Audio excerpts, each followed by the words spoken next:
alléluia, Saint-Lin-Laurentide va avoir de l'eau. Tu peux nous conter un petit peu la saga, là, depuis le temps c'est commencé? Puis, Enfin, oui, merci de mentionner ces quelques mots. Oui, enfin, après plus de 2 ans d'attente, nous avons enfin eu l'autorisation de la CPTAQ pour nous autoriser à implanter notre 6e puits à Saint-Lin-Laurentide. C'était énormément de travail acharné, de dialogue, de rencontres. Nous avons fait tout ce qu'on nous a demandé par rapport à la CPTAQ. Nommez-les tous, tout ce qu'une ville pouvait faire, les a faites. J'ai eu plusieurs rencontres avec ces gens-là. C'était long, ça n'aboutissait pas. On a fait appel à des gens plus hauts que nous, dont la ministérielle, qui nous a aidés dans ce dossier-là. M. Pierre-Luc Belrose, l'attaché politique, qui nous ont donné un coup de main là-dedans. Mais je veux mentionner la part aussi de l'UPA, qui nous ont énormément aidés dans ce dossier-là, pour finaliser l'entente avec la CPTAQ.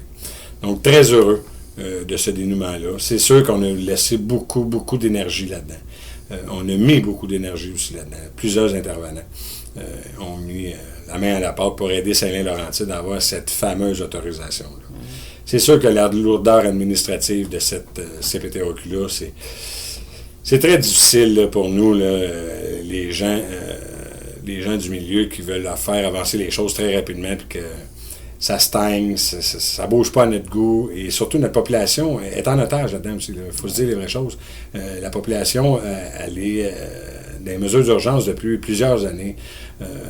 Même à partir du mois de février, il a fallu prendre un transporteur d'eau pour donner de l'eau adéquatement à notre population. Au-delà de ça, il y a l'aspect sécurité. Donc, ça nous prenait de l'eau énormément, très rapidement, excusez-moi.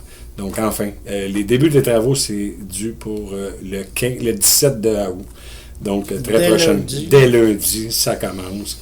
Et ça va prendre à peu près entre 4 et 6 semaines. Okay. Donc, très heureux de ça. Là, enfin, la population va pouvoir avoir l'eau adéquate. Là, le service minimalement qu'il devrait avoir notre population. Parce qu'il faut rappeler que la municipalité a fait la ville. Oui, merci, la ville de Saint-Lin-Laurentide. La ville de Saint-Lin-Laurentide a fait les démarches depuis le début pour approvisionner les citoyens.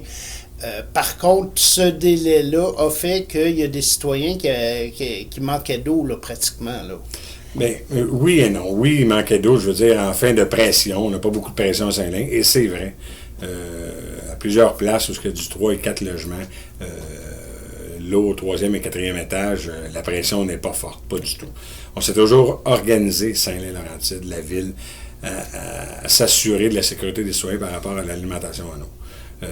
C'est sûr qu'on a joué continuellement avec la pression, tandis que là, avec le nouveau puits, on va pouvoir avoir un peu plus de pression et les gens vont avoir minimalement l'eau qu'ils ont besoin pour ça. Mais c'est sûr que c'était un débat, c'est pas été un débat, excusez-moi, c'était un travail acharné. Qu'il a fallu mettre beaucoup de pression, des téléphones, des rencontres, ainsi de suite. Donc, il a fallu mettre nos efforts, centrer nos efforts beaucoup là-dedans pour finalement, excusez-moi, d'avoir l'autorisation de la CPTAQ. Est-ce que ça va changer quelque chose? Est-ce que ça va profiter au développement de Saint-Lin-Laurentide ou est-ce qu'il y a des projets qui ont dû être un peu ralentis à cause de l'approvisionnement en eau? C'est sûr, tout à fait. C'est sûr que un développement d'une ville passe par l'alimentation en eau, par les infrastructures, dont l'eau, c'est une des priorités, sinon la priorité pour le développement d'une ville. C'est sûr que ça a eu un ralentissement. Ça serait de se cacher derrière un rideau, de dire non, c'est pas vrai. Oui, c'est vrai, il y a eu un ralentissement, mais on s'en est quand même bien sorti. Donc là, ça va nous aider. Mais c'est pas terminé encore. Il va y avoir d'autres recherches en alimentation d'eau pour pas revivre ce qu'on a vécu depuis 2 ans, depuis que présentement 18-19 mois que je suis maire. Toujours avoir ça derrière la tête, le manque d'eau à Saint-Lin, c'est pas toujours évident de vivre avec ça. Mais dès maintenant, dès les semaines qui s'en viennent, nous allons continuer à trouver des sources d'alimentation en eau pour s'assurer que, de un, la population ait assez d'eau pour s'alimenter, puis 2, pour le futur de Saint-Lin aussi, en fin de développement.